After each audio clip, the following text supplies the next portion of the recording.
שמעתי שדוד הנעים אקורד פלאים לאלוהים, ושאתה שונא תווים ידוע. אקורד עגום ומסתורי, מינור נופל, מז'ור ממריא, ומלך מבולבל שר הללויה, הללויה, הללויה, הללויה, הללויה. בזמן תפילה להוכחה, אישה טבלה על גג מולך, יפה וירחית עד זעזוע,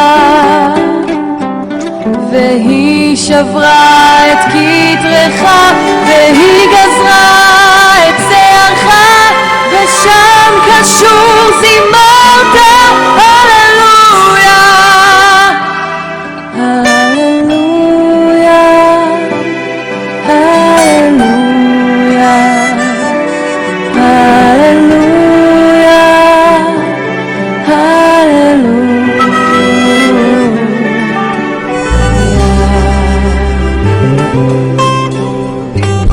אולי נסעתי שם לשווא, אני לא ממש זוכר עכשיו. האם זה משנה לך? מדוע? בכל מילה ושם יש אור, לא חשוב אם המזמור הוא שבר או שלמות של הללויה, הללויה, הללויה, הללויה, הללויה. כל השליחים שלי חזרו, לפגישתה ידיי דיברו, דבריי היו אמת לא תעתוע, וגם